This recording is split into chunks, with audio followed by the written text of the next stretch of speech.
Muslims 5 times a day. And one day, when I was bowing my head on the ground, putting my head on the ground and bowing my knees, saying Subhana Rabbil A'la wa bihamdih. This is the verse that we say in Arabic when our head is on the ground. And a revelation came to my mind, and the question was, so why God is asking me to talk to him in a language that I don't know? Okay, so if you're God, you must know that I am Persian.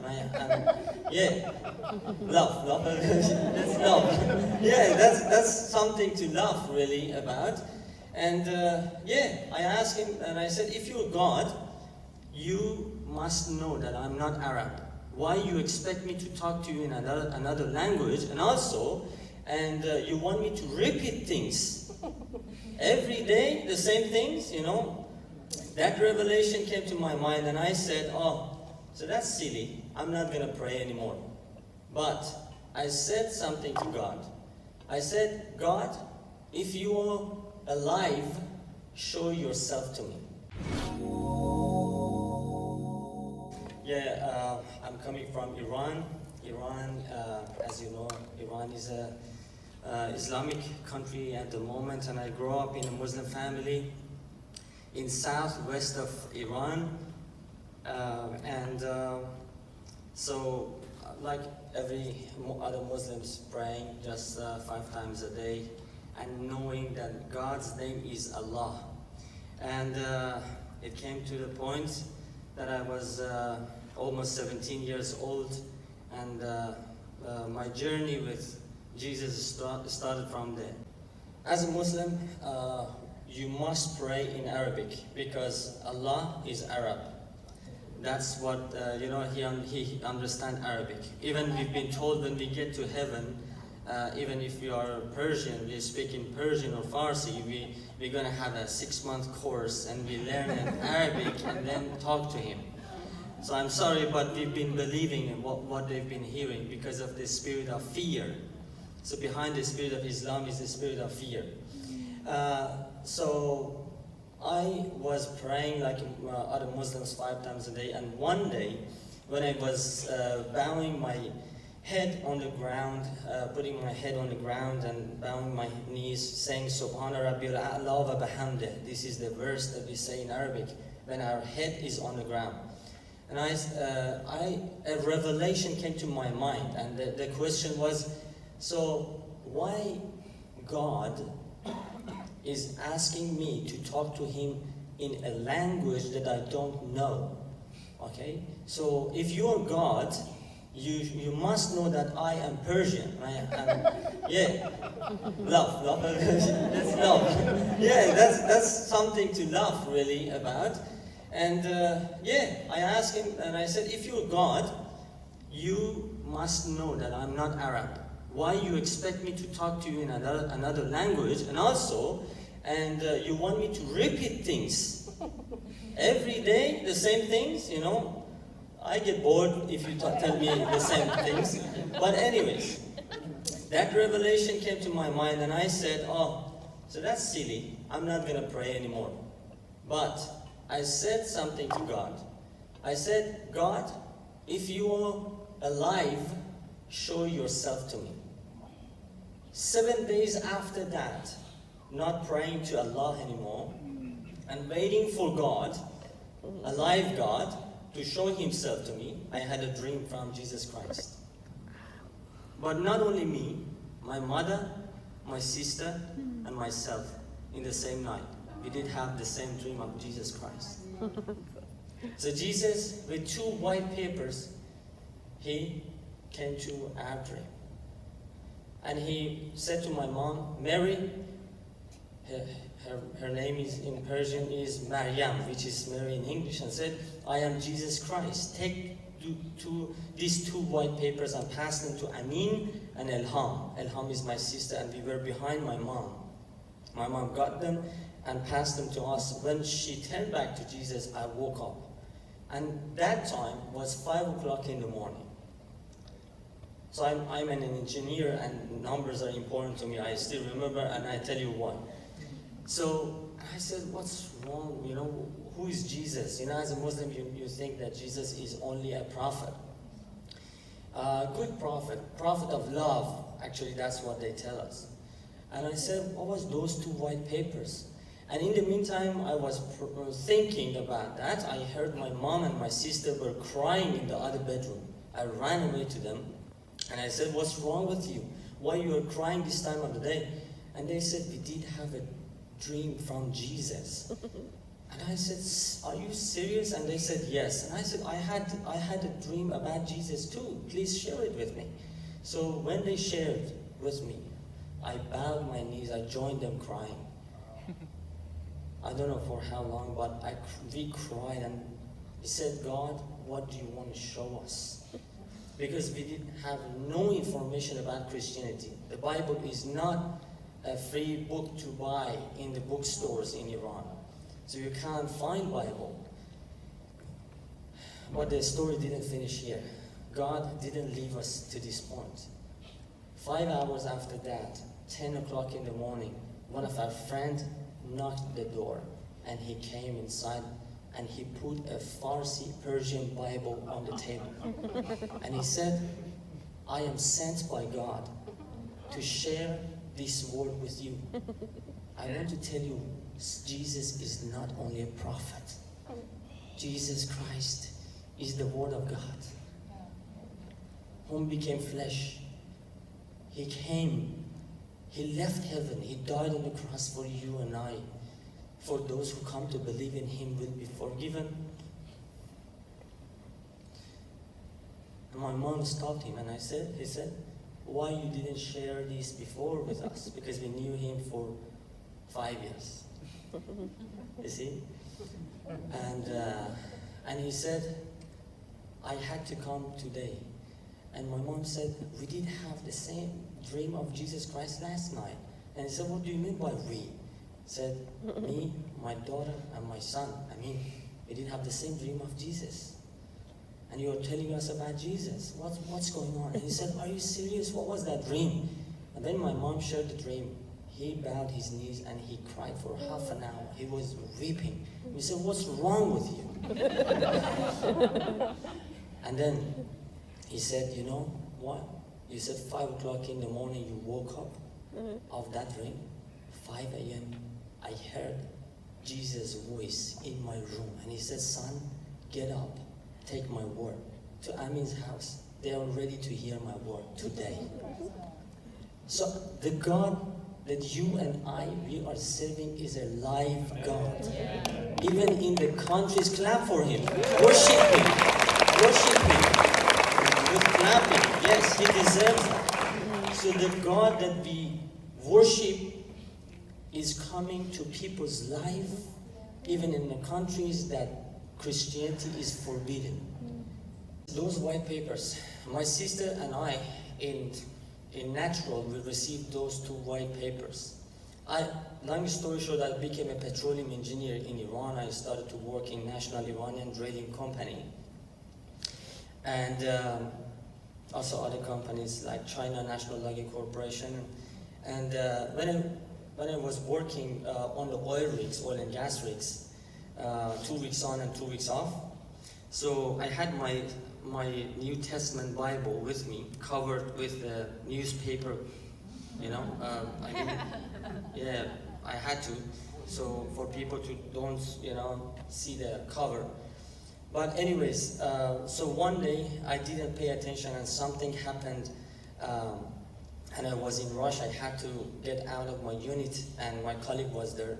So my Bible he opened my Bible and he understood that's the gospel of Jesus Christ. So he took a photo, he sent an email to my manager, and then through this they understood that I am not Muslim anymore and I'm Christian. And my boss called me the day after and he said, we need to see you when you come back to the town. And I said, okay, but I knew in my spirit that something is going on. And then when I got back, I just went to my manager and he said, we got this email and we've heard that you are not Muslim anymore. And I wanted to be wise, and I said, what's wrong with my faith, and am I doing a good job, or he said that we are happy because you speak English, you are interpreter and also petroleum engineer on the rig, but this is a policy for the oil ministry. For those who are employed by the oil ministry, you must be Muslim, because that's a national Iranian drilling company. And that point, I said, okay, if you want to know, yes, I am not Muslim anymore, and I'm Christian. And he said, look, because you are a good man, I don't want to put you in a big trouble. I give you this paper. Write down on this white paper that you've got a private problem and you can't work 2 weeks on and 2 weeks off because of your wife or your family. And I said, I don't have any problem. I just got married and I don't have any problem. But he said, if you don't do that, I have to pass you to the religious, segment, kind of a religious police. I don't know what we call it we call it Basij. Basij is a group of religious people that they work in every national company back in Iran. So I got that paper, wrote down that I've got a private problem and I can't work anymore here, and signed it, and I left it. So that was my white paper that I received, and I got sacked. And my sister also got hers from the Ministry of Education, because she was an English teacher. So we started underground church.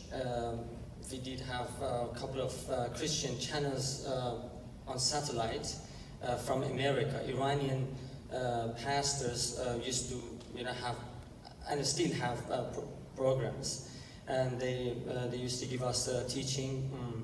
And my mom called them, and my mom is a brave woman. She doesn't care about anything. She loves Jesus a lot.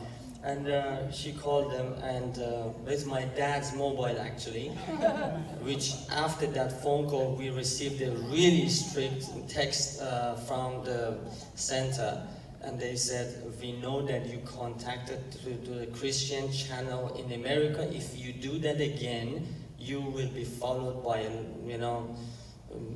don't know the English word for it, but religious police and serious reaction, something like that. And so, long story short, my mom had that phone call. So the pastor said, Matthew chapter 11, verse 28 said that the heavy burden people, come to me, my yoke is light, And right after that verse, he said, if you are in Iran and you're watching this program and you had a dream from Jesus Christ, you are chosen. Contact with us. My mom got the mobile, just contacted them and said that, Pastor, we had a dream from Jesus. And here we go, what should we do? We need a pastor. My mother said, she said, we need Bibles. So said, stay on the line, don't talk, don't say anything else, wait. So they took our information, our address, our how many we are we, and how we came to Christ, and then we started to have, once a month, they sent us a pastor from the capital of Iran, which is Tehran, to Ahvaz. My city called it Ahvaz. And then once a month we had that, which 1,000 kilometers are far from each other.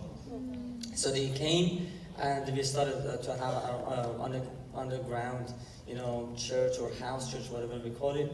And so they brought Bible for us, and if my pastors, they were teaching us, not a normal teaching like Sunday, we go to church on Sunday, we hear half an hour message, or, we just say, please say hello to each other, something like that, and still we don't do it sometimes, but in that 2 hours, I can tell you, they were teaching us the whole Bible, because they said, we may be arrested and killed tonight, so we want you to be fed, so this is serious. And we were not just, listening. We were I was taking notes, and he got them and he teared them up. And I said, what's wrong with you? And he said, you're not allowed to take any notes. Yeah? So you have lots of notes, but we have to keep it here. Very good. Okay? Yeah. Actually, after 3 years, when they trusted us and we became like a, part of their, ministry, and, we started sharing the gospel with a way that called CPM, which we understood that our pastors used to be, and they still are, supported by Open Doors, which we are here, we hear the Open Doors, and I want to really encourage these people that if Open Doors was not there, my pastor could not get fed and supported. I could have not be here, and I could, lose my faith, or you can imagine that. So they used to go to Turkey, Malaysia, Georgia, or whatever, and have conference for a week. They used to get fed, spiritually fed, and sent back to Iran. And through that connection with Open Doors, and the Bibles that we used to have was supported by Open Doors, smuggled to our country. And we knew the name of Open Doors, but I never knew that I'm going to come here and sit here to Open Doors interview me. But the thing is, after 3 years, when they trusted us, so my ministry became, they become their taxi. I became my pastor's taxi. So I used to take him. And I was really privileged that I was able to take the man and woman of God, around and take them. But here, when people come to here after 1 year, they come to church, they want to become worship leader. What's wrong with you? just kidding. I became taxi after 3 years. Long story short, so I used to take him to different lanes, or in our suburb. I tell you the number. 40 houses in that year that we had dreams of Jesus Christ and came to Christ in my suburb. And those pastors used to go and visit, some of them, and in the meantime, some of others came to Christ. And I used to go, and I was not allowed to watch which house they are entering, but sometimes, I was doing that, and I knew that house, their son is my classmate. Amazing. But we never knew that we are in the same faith. Just something. 2 weeks before I lost my job, I prayed to God. So I want to tell you to make sure what you pray. I prayed, I said, God, I can't go to Bible college. I want to worship you freely. I want to do, your work. I want to become a pastor. 2 weeks after that, I lost my job. 3 weeks after that, losing my job, I was in Christmas Island. I came to Australia by boat. Okay, I had to flee from Iran with my wife. 3 months after that, I was in Brisbane. 3 months after that, I started Bible college. And 6 months after the Bible college, or 9 months after Bible college, we started the Persian church. Wow, that's awesome. And today I'm a pastor of a Persian church in Brisbane, and also we started the Melbourne, and we're going to start a church in Sydney. So, and I lost my oil and gas. I was a petroleum engineer. I was working for National Iranian Drilling Company. I was cranky to God, and I said, God, I didn't ask you I want to lose my job. I said, I want to know you more, and do more. But I tell you what, that's exactly like Abraham. God asked his Isaac, but he provided the lamb. Okay? So I lost my job, but I tell you what, I'm a petroleum engineer. I work on the oil and gas rigs in Australia. And for number one oil and gas company in the whole world called succeslife. I applied for them, and we don't have enough time, but just tell you one. Oil and gas company, you must be Australian citizenship. I don't have Australian citizenship yet. I have 5 years visa, temporary protection visa. And they interviewed me on the phone. My colleagues had interview for 3 days in Perth.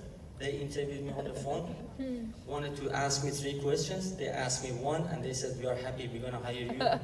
And I said, I don't have a passport. And they said, oh, okay, we're gonna think. And after 1 week, they came back and they said, we changed the policy of the company to be able to hire you. So this is the God that we serve. If God is asking, if God is taking something of you, He has the better one in the store. Okay? So our God never ever owe His children. Okay? God bless you. Just beautiful, amazing. I'm going to pray for you, Amen, before you go.